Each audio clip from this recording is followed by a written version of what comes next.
स्वागत है आप सभी का इस नए वीडियो में। तो इस वीडियो में हम पजल टेस्ट देखेंगे। इसके ऊपर हम सीधा एग्जाम्पल सॉल्व करने वाले हैं। कुछ इंपॉर्टेंट नोट्स नहीं है, कुछ नहीं। ये जो पजल टेस्ट रहते हैं, छोटे छोटे पजल्स दिए रहते हैं, खाली यही देखने के लिए कि आप किस डायरेक्शन में सोच सकते हो, किस हद तक आप सही सोच सकते हो, ये देखने के लिए आपको पजल दिए जाते हैं एग्जाम में छोटे छोटे। तो चलो एग्जाम्पल को हम सॉल्व करते हैं ताकि आपको एक आइडिया आ जाएगी किस टाइप में क्वेश्चन आते हैं और किस प्रकार से सॉल्व होते हैं। तो चलो क्वेश्चन नंबर 1 देखते हैं। देखो यहाँ पर 10 clothes are dry in the sun in 10 hours. 10 hours में 10 क्लोथ ड्राई हो जाते हैं। Then how long will 1 cloth dry up, मतलब एक क्लोथ को ड्राई होने में कितना टाइम लगेगा। 10 क्लोथ को 10 हावर लगता है, तो एक को कितना लगेगा। देखो यहाँ पर ऑप्शंस दिया है 1 हावर, 10 हावर, 5 हावर और 20 हावर। आप वीडियो को पॉज करके भी आप आंसर निकाल सकते हो। तो देखो मुझे लगता है ज़्यादातर स्टूडेंट क्या करते हैं, 10 कपड़े को अगर 10 घंटा लगता है तो एक कपड़े को 1 हावर लगता है, ऐसा आंसर चूज कर सकते हैं, पर ये गलत है। देखो 10 क्लोथ को अगर 10 कपड़े को 10 हावर लगता है तो एक कपड़े को भी 10 हावर ही लगेगा। देखो समझ में आ रहा है आपको, चाहे कितना भी 100 भी रहेगा क्लोथ तो भी उतना ही टाइम लगेगा, और एक रहेगा तो भी उतना ही टाइम लगेगा। समझ में आ रहा है, जो भी बाष्पीभवन की जो भी क्रिया होती है वो टाइम उसका सेम ही रहता है, उतना ही टाइम में आप चाहे कितने भी कपड़े क्यों ना बढ़ा लो, टाइम उतना ही लगेगा। तो इस प्रकार से क्वेश्चन नंबर 1 का आंसर बी आता है। देखो आंसर बी। तो यहाँ पर 1 कंप्लीट हो चुका है। अब हम सेकेंड देखते हैं। There are 2 piece on the cutting a betel nut once, मतलब बेटल नट को अगर एक बार हमने कट किया तो उसके 2 पीस होते हैं, ऐसा बोल रहे हैं। Then tell how many maximum pieces will be one the cutting of the betel nut thrice. मतलब देखो यहाँ पर बेटल नट मतलब क्या होता है, एक सुपारी रहती है इस प्रकार से, थोड़ी बड़ी इमेज ड्रॉ करूंगा मैं। तो क्या बोला है, उसको एक बार कट किया तो उसके 2 पीस हो जाते हैं। तो हमने कितने बार कट करने के लिए बोला है, थ्राइस, मतलब 3 टाइम। तो एक बार कट किया हमने, फिर एक बार कट किया, और फिर हमने यहाँ पर एक बार कट किया। तो कितने पीस होते हैं इसके, 1 2 3 4 5 एंड 6। तो यहाँ पर ऑप्शन नंबर 6 ये है। तो यहाँ पर A option is the correct option. ठीक है, समझ में आया आपको। इसी टाइप में सिंपल टाइप में क्वेश्चंस आते हैं। तो ये क्वेश्चन नंबर 2 हो गया। क्वेश्चन नंबर 3 देखो आप यहाँ पर 14 people at a party shakes, मतलब 14 people at a party shake hands once with another else in the room, how many shake hands to place. मतलब देखो एक पार्टी चल रही है, उसमें कितने पीपल से, 14 पीपल से, 1 2 3 4 5 6 7 8 9 10 11 12 13 एंड 14 पीपल से। तो क्या करेगा, ये जो एक आदमी है वो इसको सभी को शेक हैंड करेगा, और मान लेते कि हम ये बाहर चला जाएगा, फिलहाल के लिए मान लो। फिर इसका हो गया तो ये भी शेक हैंड करेगा, इसको सभी को शेक हैंड करेगा, बाहर चला जाएगा। फिर ये वाला करेगा, ये वाला बंदा करेगा, सबको करेगा, बाहर चला जाएगा। हम बाहर चला जाएगा ऐसा कंसिडर कर ले। फिर एक बंदा सभी को करेगा, बाहर चला जाएगा, ये बंदा सभी को करेगा, बाहर चला जाएगा। तो इस टाइप में कितने, हाउ मेनी, कितने मैक्सिमम कितने शेक हैंड होंगे इस पार्टी में। देखो तो इसका एक फॉर्मूला होता है सिंपल सा। तो देखो अगर इस टाइप में कोई भी चीज हो रही है, एक ही आदमी सभी को करके चला जा रहा है, तो इसका फॉर्मूला होता है n in bracket n-1 divided by 2। ये फॉर्मूला होता है। तो इस फॉर्मूले में आप वैल्यू पुटअप करेंगे तो आपका आंसर आ जाएगा। तो देखो 14, n की वैल्यू क्या है, 14 है, तो यहाँ पर 14 इंटू यहाँ पर 13 आ जाएगा, ठीक है, और डिवाइडेड बाय 2 हो जाएगा। तो 2 7 जो 14, तो यहाँ पर 30 इंटू 7 91 यहाँ पर, तो यहाँ पर 91 आ रहा है। तो यहाँ पर B option is the correct option. समझ में आया। अगर इस टाइप में कोई भी एग्जांपल हो तो आप ये सीधा फॉर्मूला यूज करने का, n in bracket n-1 divided by 2। तो ऑप्शन नंबर बी यहाँ पर करेक्ट ऑप्शन है हमारा। देख लेते हैं। तो देखो क्वेश्चन नंबर 3 का बी ऑप्शन करेक्ट है। अब क्वेश्चन नंबर 4 को हम सॉल्व करते हैं। देखो यहाँ पर what is the minimum number of ducks that can swim in the following type of groups that, देखो 2 डक्स बिफोर अ डक, ये उनकी कंडीशन है। 2 ducks after a ducks and 1 duck between the 2 ducks. तो देखो 3 ducks है और minimum number पूछा गया है। Minimum number, what is the minimum number of ducks that can be swim in the following type of groups. देखो 2 ducks before a ducks, मतलब एक डक्स है ऐसा मान लेते हैं और उसके पीछे 2 डक्स है, तो ये भी कंडीशन यहाँ पर फुलफिल हो जाती है। ठीक है, ये ऐसा इधर स्विम कर रहे हैं ऐसा मान लेते हैं। 2 डक्स बिफोर अ डक, तो देखो 2 डक्स यहाँ पर है बिफोर अ डक। बिफोर ले लो या फिर आफ्टर ले लो, सेम ही है। इस डायरेक्शन में स्विम कर रहे हैं या फिर इस डायरेक्शन में स्विम कर रहे हैं, उससे कोई लेना देना नहीं है। 2 डक्स बिफोर अ डक्स, यहाँ पर ये भी कंडीशन कंप्लीट हो जाती है। उसके बाद क्या है, 2 डक्स आफ्टर अ डक्स। तो देखो यहाँ पर 2 डक्स आफ्टर अ डक्स, ये भी कंडीशन यहाँ पर फुलफिल हो रही है। फर्स्ट कंडीशन हो रही है। सेकेंड कंडीशन देखो यहाँ पर ये वाली हमारी फर्स्ट कंडीशन है। फर्स्ट कंडीशन में क्या है, 2 डक्स बिफोर अ डक्स। देखो 2 डक्स है before a duck. Second condition क्या है, यहाँ पर सेकेंड लेता हूँ, 2 ducks after a ducks. 2 ducks after a ducks, ठीक है, ये भी कंडीशन यहाँ पर सेटिस्फाई हो रही है। और 1 डक्ट बिटवीन 2 डक्स। तो देखो यहाँ पर ये 1 डक्ट है बिटवीन 2 डक्स, मतलब ये वाला इन बिटवीन है दोनों के। तो यहाँ पर थर्ड कंडीशन भी इसमें ही सेटिस्फाई हो रही है। तो हमें मिनिमम नंबर कितने लगेंगे, 3 डक्स लगेंगे। तो यहाँ पर ऑप्शन नंबर डी में है।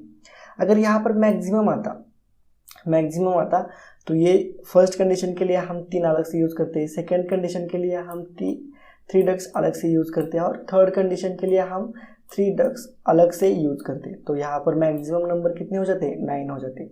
तो उस कंडीशन में बी ऑप्शन हमारा करेक्ट आ जाता। ठीक है, तो यहाँ पर इस मिनिमम नंबर के लिए यहाँ पर 3 डक्स हमें रिक्वायर्ड होंगे ये कंडीशन फुलफिल करने के लिए। तो यहाँ पर हमारा आंसर है ऑप्शन नंबर डी 3। ठीक है, तो यहाँ पर क्वेश्चन नंबर 4 सॉल्व हो चुका है। क्वेश्चन नंबर 5 देखते हैं हम। देखो 23 फैंस है। 23 fans are kept in a row. After each pair of white fans, a brown colored fan is placed. If the row starts with a brown fan, then how many pairs of white fans are there? देखो क्या बोला है, 23 fans है। किस प्रकार से है, kept in a रो, एक रो में 23 फैंस रखे हैं। After each pair of white fans, मतलब व्हाइट फैन जो है उनका पेयर है, मतलब उनकी जोड़ी है। A brown coloured fan is placed, मतलब 2 वाइट फैन हो गए तो उसके बाद देखो 2 वाइट कलर के फैन हो गए तो उसके बाद ब्राउन कलर का, ये वाइट कलर का है, ये भी वाइट कलर का है और उसके बाद ये ब्राउन कलर का आ जाएगा अपना। ठीक है, इस प्रकार से रखे 23 fans. If the row start with the brown fan, मतलब देखो ये हमारा रो है ऐसा मान लेते हैं। ये एक फैन है, 1 2 फैन 3 4 5, इस प्रकार से यहाँ पर 23 फैंस है ऐसा हम कंसिडर कर लेते हैं। ठीक है, हो गया। फर्स्ट फैन हमारा start with a brown fan, तो देखो फर्स्ट फैन हमारा ब्राउन कलर से है। उसके बाद 2 वाइट कलर के आ जाएंगे, 2 वाइट कलर के आ गए तो उसके बाद फिर ब्राउन कलर का एक फैन आ जाएगा, उसके बाद वाइट आ जाएगा, उसके बाद वाइट आ जाएगा, उसके बाद फिर ब्राउन से चालू होगा।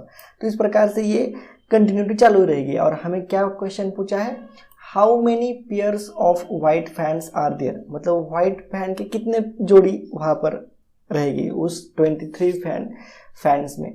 तो देखो यहाँ पर 3 फैन में, पहले जो 3 फैन है उसमें 1 जोड़ी हो रही है। तो देखो नंबर ऑफ फैन कितने हैं, 23 है। 20 डिवाइडेड बाय 3 करो तो कितना आंसर आता है, 7 आंसर आता है। 7 पॉइंट समथिंग जो भी आए, तो जो भी फर्स्ट डिजिट होता है उसको पकड़ लेने का, 7 आते हैं। तो हमारा option number D the correct option, 7 fan है। ठीक है, समझ में आया? अगर कुछ दिक्कत होगी तो आप वीडियो को रिवाइज करके भी देख सकते हो, या फिर आपने नोटबुक में ऐसे इस प्रकार से 23 फैन ड्रॉ करो, उसके ऊपर लिखो brown white white brown white white brown white white, और उसके बाद व्हाइट कलर की जितने भी जोड़ी है उसे गिन लो। लास्ट में जो भी आएगा, एक वाइट एक ब्राउन आ जाएगा, या फिर दो, एक ब्राउन एक वाइट, जो भी जोड़ी आने दो, पर वो उसकी पेयर नहीं बनेगा, या फिर एक ब्राउन आएगा और एक वाइट आएगा तो उसकी जोड़ी नहीं बनती, तो उसके लिए हम उसके लिए लेते नहीं, और 7 पेयर्स जरूर होंगे इस 23 फैंस में। ठीक है, तो इस प्रकार से हमारा option number D correct option है। आप देख सकते हो answer D is the correct answer. तो क्वेश्चन नंबर 5 कंप्लीट हो चुका है। क्वेश्चन नंबर, देखो यहाँ पर question, here are some flowers in a basket and in every minute they get double. After 30 minutes the basket is full.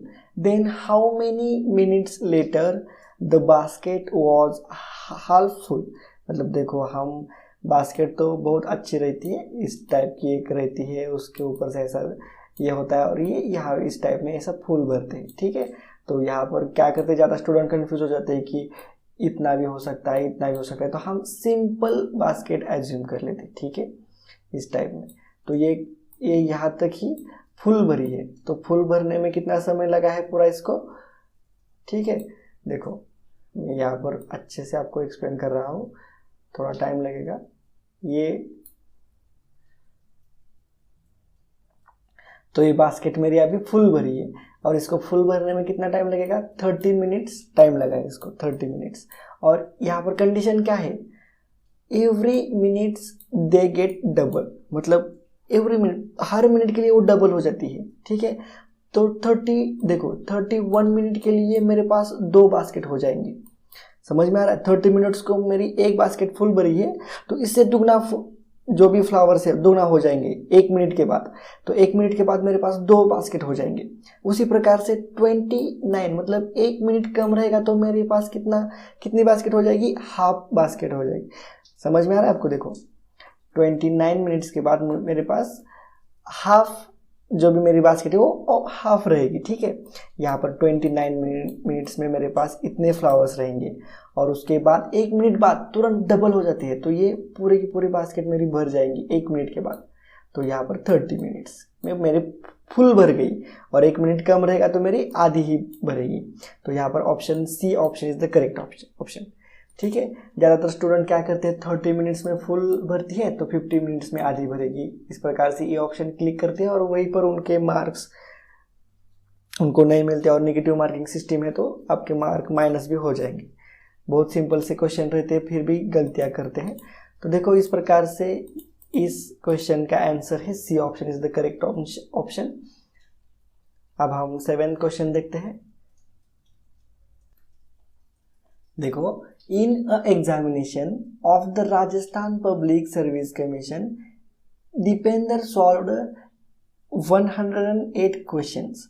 On every wrong question, 1/3 marks are deducted, and on every correct question, 1 mark is given. If Dipender gets 0 marks, then tell how many questions he has solved wrongly. मतलब देखो, एक exam है, उसमें एक लड़का क्या करता है, 108 क्वेश्चंस अटेम्प्ट करता है, मतलब पूरा सॉल्व करता है, और उसको 0 मार्क्स मिलते हैं। और एक क्वेश्चंस अगर करेक्ट क्वेश्चंस आ गया तो उसको 1 मार्क्स मिलता है, अगर एक क्वेश्चंस रॉन्ग आ गया तो उसका 1/3 मार्क डिडक्ट होता है। 1/3 मार्क डिडक्ट होता है मीन्स कितना मार्क होता है, 0.33 मार्क्स उसका डिडक्ट होता है। समझ में आया? यहाँ तक तो समझ में आया। तो हमें क्वेश्चन क्या दिया है, हाउ मेनी, मतलब कितने रॉन्ग आंसर उसने कितने सॉल्व किए, रॉन्ग क्वेश्चंस कितने सॉल्व किए, ये हमें यहाँ पर निकालने का है। ठीक है, तो देखो इसके 2 मेथड से सॉल्व करने के। देखो आप एग्जामिनर को आपको किस टाइप में आप सॉल्व करते हैं इससे कुछ लेना देना नहीं रहता, खाली आप उस क्वेश्चन को कम समय में किसी मेथड को यूज करके सॉल्व करो, ये आपकी जिम्मेदारी है। आप एग्जाम में कौन सी भी जो आपको अच्छी लगती है, या फिर आप अपने खुद के मन से भी एक मेथड, कौन सी भी शॉर्टकट मेथड डेवलप कर सकते हैं, और उसी से भी आप सॉल्व कर सकते हैं। तो देखो मैं यहाँ पर 2 वेज दिखाऊंगा, एक एक तो इसका हम इक्वेशन बनाएंगे और सॉल्व करेंगे, या फिर दूसरा इनडायरेक्टली मेथड से सॉल्व करेंगे। तो देखो फर्स्ट मेथड से हम सॉल्व करते हैं, हम करेक्ट क्वेश्चन को हम x मान लेते हैं और हम रॉन्ग क्वेश्चंस को हम y मान लेते हैं। तो देखो फर्स्ट इक्वेशन हमारा हो जाएगा x plus Y is equal to x108 यहाँ पर हो जाएगा, ठीक है। और दूसरा यहाँ पर क्या हो जाएगा, ये करेक्ट आंसर आ गया तो 1 मार्क मिलता है, तो x इंटू 1 करते हैं हम प्लस, और प्लस यहाँ पर नहीं आएगा, यहाँ पर प्लस नहीं आएगा, यहाँ पर माइनस साइन आएगा क्योंकि डिडक्ट होता है 1/3 यहाँ पर डिडक्ट होता है y में से। तो इज इक्वल टू कितना मार्क मिला उसको, पूरा का पूरा 0 मार्क्स मिल गया उसको। तो ये दूसरा क्वेश्चन होगा। तो देखो यहाँ पर x इज इक्वल टू क्या आता है, यहाँ पर माइनस में है तो यहाँ पर जाएगा तो ये y/3 हो जाएगा। इसी y/3 को हम y में y की वैल्यू निकालते हैं तो y इज इक्वल टू क्या आ जाएगा, यहाँ पर 3x आ जाएगा। समझ में आ रहा है, इक्वेशन सॉल्व करना जाना चाहिए। 3x आ जाएगा तो ये इस इक्वेशन में पुटअप करते हैं, तो यहाँ पर देखो इस इक्वेशन में हमने 3x की वैल्यू यहाँ पर y की जगह पे पुटअप की, तो यहाँ पर 4x हो जाएगा। तो x इज इक्वल टू क्या हो जाएगा, 108 डिवाइडेड बाय 4 हो जाएगा। तो x की वैल्यू निकल कर आ जाएगी, तो देखो 4 2 8 बचे कितने 2, तो 2 28 हो जाएगा, तो 7 28। तो यहाँ पर 27 क्या आ गया हमारे x की वैल्यू, x मीन्स क्या है, करेक्ट क्वेश्चन है हमारे, करेक्ट क्वेश्चन, और y मीन्स हमारे रॉन्ग क्वेश्चन है। तो x की वैल्यू हम इसमें पुटअप करते हैं तो y की वैल्यू हमारी कितनी आ जाती है, y की वैल्यू हमारी आ जाती है 81, ठीक है।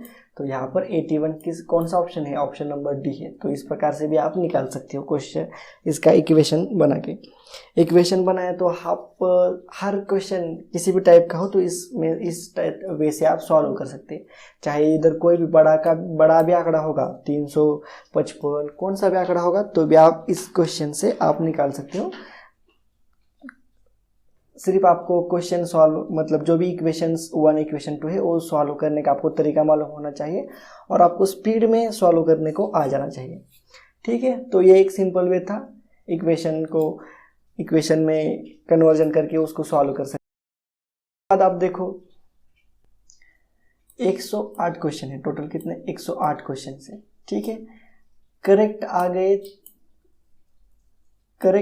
आ गए तो हमें कितना मार्क मिलता है, 1 मार्क मिलता है, और रॉन्ग आ गए तो हमारा 0.33 हमें डिडक्ट होता है। मतलब 3 क्वेश्चंस के ऊपर 3 रॉन्ग आंसर के ऊपर हमारा 1 मार्क डिडक्ट होता है, ठीक है,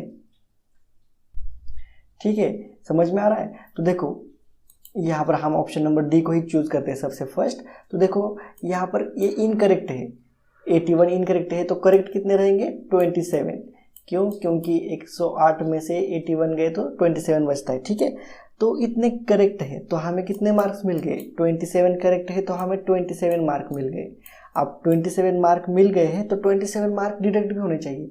तो इस ऑप्शन को हमें 3 से डिवाइड करने का, देखो 3 इंटू 81 डिवाइडेड बाई 3 किया तो इसका ऑप्शन हमें 27 ही आना चाहिए, तभी वो ऑप्शन करेक्ट है। देखो तो इसका आता है क्या, 3 2 6 बचे कितने 2 बचे, और 3 7 21, तो ये भी सेम, मतलब इतने ये बराबर है 27 क्वेश्चन बराबर है, हमें 27 मार्क मिल गए, और 87 हमारे रॉन्ग हो चुके हैं तो हमारे 27 मार्क डिडक्ट भी हो चुके हैं। तो टोटल क्या होना चाहिए 0। तो एक शॉर्टकट मेथड है, आपको सभी ऑप्शंस के लिए अप्लाई करनी पड़ेगी, ठीक है। यहाँ पर 62 ऑप्शंस रॉन्ग है तो बचे कितने, 108 में से 62 गए तो यहाँ पर कितने बचते हैं 46 बचते। तो यहाँ पर 46 करेक्ट आंसर है। देखो 46 करेक्ट है तो आपको 46 मार्क मिलेंगे, और आपको 46 मार्क आपको आप 0 कर, आपको तो यहाँ पर 0 मार्क्स उसको मिला है, मतलब 46 मार्क डिडक्ट भी होना चाहिए। तो इसको, और हमें पता है 3 क्वेश्चन रॉन्ग होगा तो एक मार्क हमारा कट जाएगा, तो इसे 3 से डिवाइड करते हैं। तो देखो यहाँ पर 3 2 6, और यहाँ पर कुछ भी नहीं भाग जा रहा है, यहाँ पर मतलब 0 का भाग जाएगा, ठीक है। तो 20 क्वेश्चंस 20 ही मार्क्स हमारे डिडक्ट हो रही है, तो 46 माइनस 20 तो प्लस, हमें प्लस में मार्क मिल रहे हैं, तो ऑप्शन ये भी नहीं हो सकता। इस प्रकार से आप ऑप्शन एलिमिनेशन मेथड का यूज करके आप करेक्ट ऑप्शन भी निकाल सकते हो। ठीक है, दोनों मेथड समझ में आ गए। अगर नहीं आए तो वीडियो को रिवाइज करके देख लेना, समझ में जरूर आ जाएगा। अगर कोई दिक्कत होगी किसी भी क्वेश्चन के रिलेटेड तो आप मुझे कमेंट भी कर सकते हैं इसके नीचे, मैं उसे सॉल्व करने की कोशिश जरूर करूँगा। अगर वीडियो अच्छा लगा तो प्लीज़ लाइक करना, चैनल को शेयर भी जरूर करने का। ठीक है, तो चलो नेक्स्ट क्वेश्चन हम सॉल्व कर लेते हैं। पहला इसका आंसर देख लेते हैं क्या है। तो option number D is the correct option है। उसके बाद हम क्वेश्चन नंबर 8 को सॉल्व करते हैं। देखो यहाँ पर question number 8, if 1 egg takes 7 minutes to boil, मतलब देखो एक अंडा बॉयल होने में 7 मिनट लेता है, then how long will it take to boil 10 egg together. तो 10 एग के लिए कितना टाइम लगेगा। तो देखो बॉइलिंग की प्रोसेस है, चाहे अंडा 1 हो या फिर 10 हो, टाइम तो उतना ही लगेगा। ठीक है, तो यहाँ पर 7 मिनट ही लगेंगे। चाहे आप एक अंडे को उबालने के लिए 7 मिनट लगता है तो 10 अंडे को उबालने में भी 7 ही मिनट लगेंगे। ठीक है, तो कुछ स्टूडेंट ऐसा भी दिमाग लगा सकते हैं कि एक अंडे को प्रैक्टिकल भी कर सकते हैं। एक अंडा रख सकते हैं और उसको बॉयल होने में कितना टाइम लगता है, मान लो 10 मिनट लग गया, तो एक बड़ा सा बर्तन लेके उसमें 10 अंडा रख के उसको फिर आग लगा के देख लेते हैं कि कितना टाइम लगेगा, और उसको मान लेते हैं कि उसको 20 मिनट लग गया, 30 मिनट लग गया। तो देखो इसके नीचे जो भी जला रहे हैं वो भी बनना चाहिए ना। अगर एक अंडे के हिसाब से वो जितना है उसका 10 अंडे के हिसाब से भी उतनी आग नीचे होनी चाहिए, तभी सेम टाइम लगेगा।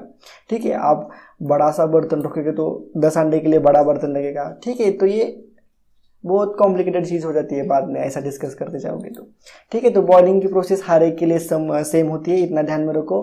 एक अंडे के लिए जितना टाइम लगता है उतना 10 अंडे के लिए भी या फिर 100 अंडे के लिए भी उतना ही टाइम लगेगा। ठीक है, तो इसका ऑप्शन नंबर ए करेक्ट होगा, देख सकते हैं आंसर ए। अब हम 9th क्वेश्चन सॉल्व करते हैं। देखो 9th क्वेश्चन क्या है, 9 नंबर का, if paper is called would, मतलब हम पेपर को क्या बोलते हैं, वुड बोलते हैं।